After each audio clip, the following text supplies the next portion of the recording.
Okay, we're to the very last actual class of this class. Now, there's one more recording, but that's going to be a review, getting you ready for your final exam. I've noticed that in previous internet classes I teach, there seems to be that disconnect in you guys reading me and seeing what I think's important and all that. And so I've had a little bit of difficulty where students haven't done as well as I would have expected, and certainly as well as what they would have hoped on final exams. Now, it's not been a big problem because I grade on a curve, and as I mentioned, and so if the whole class is doing poorly, obviously it's my fault, not your fault, and I correct that. But it's probably better for you guys if I help you out a little bit now, and then we don't have you having to get all worked up about seeing this terrible grade for your final exam. So we'll do this class now, then the next class will be a prep for the final exam. In fact, I may go back and do another one to help you prep for the midterm as well. It'd be an additional video that you could watch if you want to. But the last one here will be that. Today, in this last class, I want to talk about church missionary relationships. I talk about this for two reasons. One, if you go on a mission field, some way or another, you're going to have to be dealing with your relationship with your supporting churches. Whether you're going with an agency or an organization, whether you're going independent, you still usually have to deal with them somehow.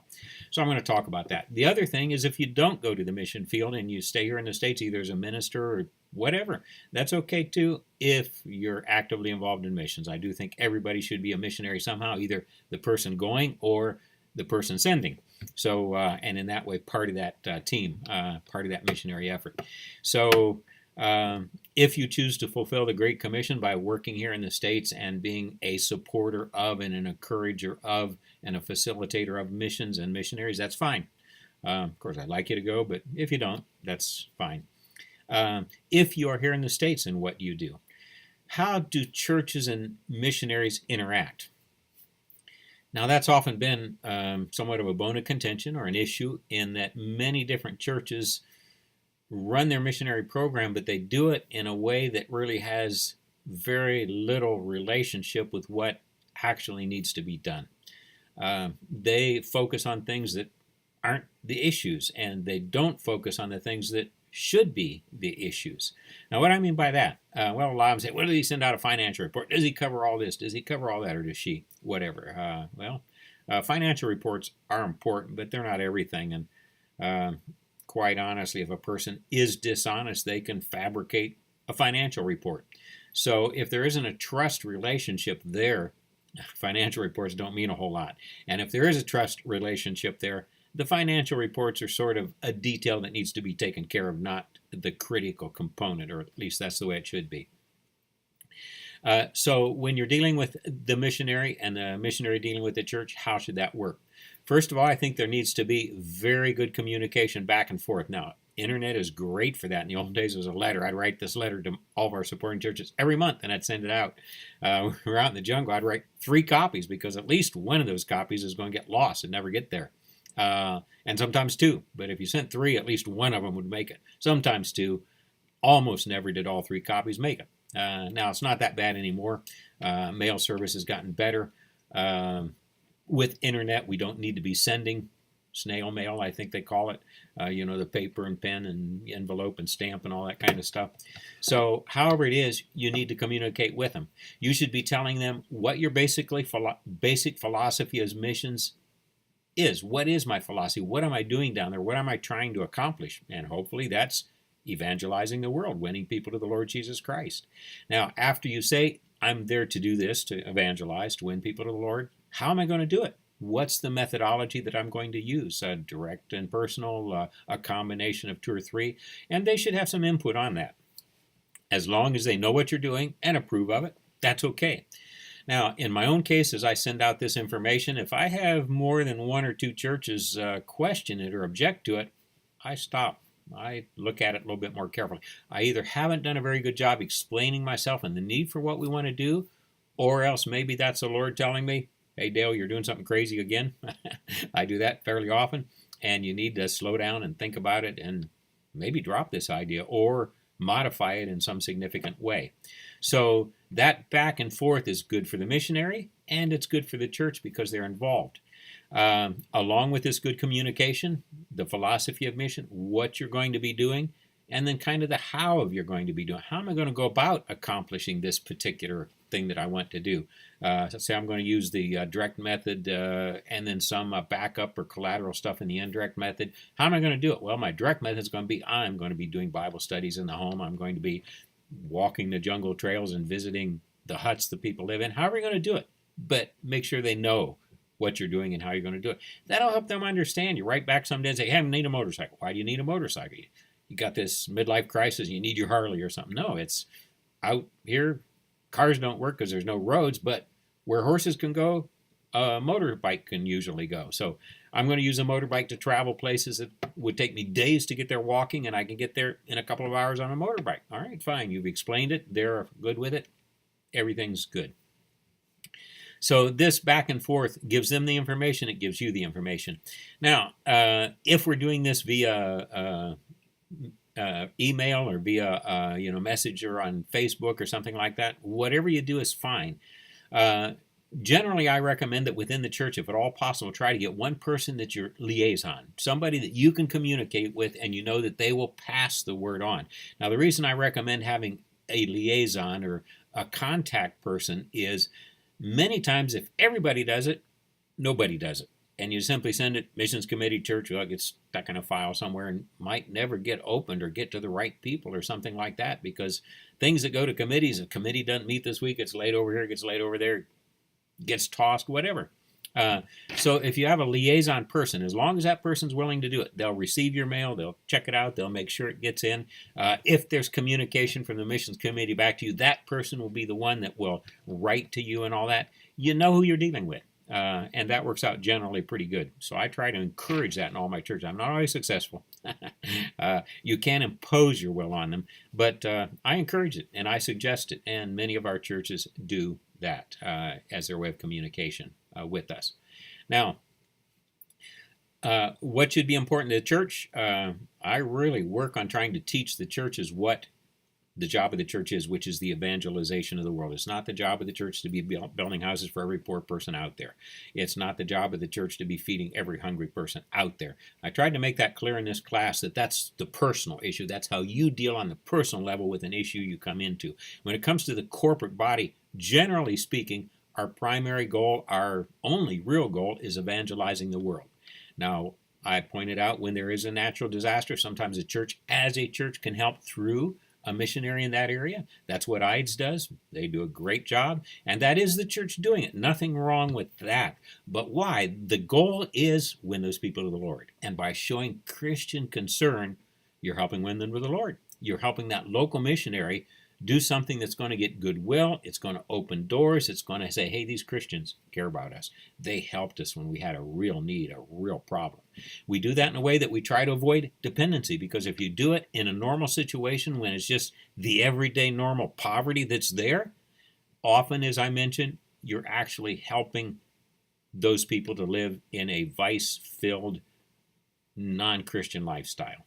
And many times the Lord uses things in our own life to show us that how we're living just isn't a good way to be living, and to draw us to Him and to the gospel message. So that's the reason, just on a day-to-day basis, we really should not be giving out food and clothing and stuff like that on the mission field. We should do it only in the scenario where there's a significant, real problem. Now, one of the things I think churches should be watching for, and one of the things I think missionaries need to be clear about, is what's my doctrinal position? What am I preaching them out there? Okay, I'm out there to win people to the Lord. What is the Lord? What is the church? What is this basic belief structure that I'm preaching? And they have a right to know that. They obviously have a theological position. I'm going to work on the premise that we're going from the Restoration Movement, where we think the Bible is God's Word, and it should be the Bible that tells what we should do and to some degree how we should do it, and that we should be establishing churches that are New Testament churches in their structure. They'll probably have an eldership and deacons and Sunday school teachers. They'll probably be meeting weekly for the Lord's Supper and have their offering and their singing and their praying and their apostles' doctrine, as Acts 2:42 says, that kind of thing. So you ought to have your doctrinal statement somewhere in all my stuff. If you look, you can find our doctrinal statement. Churches often write and ask for it, and I'll pull it up from where we have it, and I'll send it off to them. And they have a right to comment about it. If they don't agree with that, then obviously they have the option of not supporting you. And maybe you're trying to work with the wrong kind of people. Maybe you should look for a different church to support you that does share your basic philosophy. If you're in agreement on what you're doing, you're in agreement on how you're going to do it, then you should be able to have that close working relationship with the local church. Now, the local church should be part of your missionary work as you report back to them and everything. What the missionary work of the church does, it takes back to the church that sense of excitement, that sense of something new, that sense of we're in a war with Satan and we're on his territory, challenging him and trying to give the gospel to these people. That isn't going to be typical in your normal American church that might have been there for 100 years or 200 years, and back east, some of those churches have been there for 400 years now. So they kind of get into the routine. This is what we do. This is how we do church. Now, it might be a new church plant, but it's building upon this fairly long tradition. But you get most places in the world, you're starting from scratch. There's nothing. And so everything you're doing is new. And that brings that sense of excitement. Hey, we're out there. We're doing something nobody's ever done here before. And you can share that back with the local church. Now, a local church that focuses too much inwardly, we only look at ourselves, we only give for ourselves, we only do things here, is a church that's going to wind up eventually probably breaking apart. If you only look inwardly, you start looking at one another, you start criticizing one another, you start poking at one another, and pretty soon you got a church squabble going on, and then the church splits or it crumbles into nothing or whatever. So if the church keeps its focus out there and the missionary helps them do that, the missionary is helping that local church to be a healthy, strong, growing church. And that's what the missionary contributes back to the church. The missionary effort never should be a one-way street. All we ever do is give to these people. And that's what kind of happens when it's an agency a lot of times. All our job is to do is write the check. After that, it's somebody else's business. In the direct support model, it's their business. And hopefully they'll be personally involved, personally committed, and hopefully in that way it'll increase stability, and it will increase a sense of ownership, and it will then increase that commitment that they have. It'll be more long-term. They'll be less fickle, less likely to change at the drop of a hat and leave some missionary stuck out there with maybe not even enough money to get home, all of that type of thing. The church, if it sees a problem on the mission field, it may be significant family stress is causing marital issues. It could be doctrinal issues that are coming up where maybe this person is slowly moving away from what they originally were, or maybe they weren't honest in the beginning. It could be an issue of where the church has been supporting something and they're saying, hey, this has been going on for 20 years now. They should be done with what it was they said they were going to do. They either need to be moving on to something else or whatever. We can't just keep supporting a local preacher in a local church in another country forever. So if they're reaching a point where they're saying, we kind of think we've done what we committed to do, the missionary either needs to be moving on and doing something more and something else, or maybe we need to be thinking about supporting them. If there's an issue, the church should always communicate with the missionary and say, we've got this issue. The issue is this. And give the missionary a chance to explain first. If it's something that needs to be worked on, give the missionary the opportunity to work on it or to change it or to reform or whatever.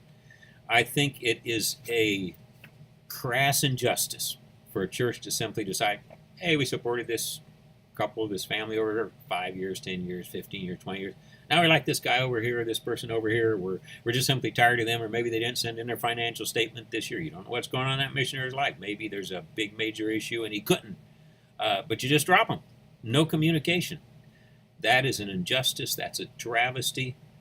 That is a crime. That's a sin, and it should not happen. So the local church should be communicating, hey, we got these concerns. Can you explain it to us? Can we deal with them? Can we work them out?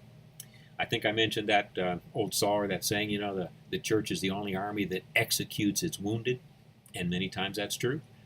Missionaries out there, there's some issue, there's some problem, he's struggling with it, and what's the solution in the home church? Drop him, cut him off. That's it. We've shot one of our wounded warriors, but yet that happens all too frequently within the churches. So those are the type of things that we need to avoid We need to create open lines of communication. We need to create understanding. We need to create partnership, and we need to create a sense of ownership. And in that process, when difficulties show up, which they always will, we should work through them, not use them as an excuse to drop someone or change. One final thing I probably ought to say here, missions and missionaries supported by church should not change when a preacher changes. Now, maybe the preacher comes in, his good buddy from Bible college went to the mission field, and you'd like to support him. That's fine. Can do it in a couple ways. Maybe increase the mission support there. Maybe one of the missionaries you already support retires and comes home, or Lord calls them home and they're no longer out there, whatever. But you shouldn't simply drop this one to support that one. And yet, many times, when a new missionary is picked up, that's what has happened. And it should not be. That's, again, an injustice. I would call it a crime or a sin to do that. But it happens. Why is it wrong? Well, that person's out there depending on it. The work they've started depends on your participation, and you're not there all of a sudden. What happens? They've either got to drop it, they've got to try and find some way to keep going, something. But it creates immense trauma and hardship and heartache for the missionaries that are out there. And it trivializes the church's commitment to mission and the relationship and working interaction that there should exist between the two. So again, this topic, like every topic out there, there have been books written on it. There probably should be whole courses on it. Probably there are at some places, not here though. And in that way, we should be able to develop a reasonable and a logical and an intellectual and a spiritual foundation upon which we develop a healthy working relationship between the missionaries that we send out and between the missionaries work on the field and the local church back home. There's a lot more we could go into. What happens when a missionary comes back? Well, if they worked all their lives, there should be some consideration or policy for helping support them in retirement if they can no longer work on the field. If they come back because of whatever's going on in their family issues, there should be a period of time where the church helps them until they can get established into something else. Certainly a person that's made the sacrifice and gone should have some consideration from those who have sent. And yet, often, that just simply is not there. Now, a lot of times it is, and a lot of churches are very good, very conscientious, very honorable, very loving, and very caring. An awful lot of them are not. And what we would like to do is change the ones that are not, and encourage and recognize the ones that are. And in doing that way, we can make this church-missionary relationship really work and beneficial for the missionary, beneficial, and really work for the church as well. Okay, God bless. Next session will be our review, and then it's on to the final exam, and hey, we've made it through this semester. God bless. Have a good day.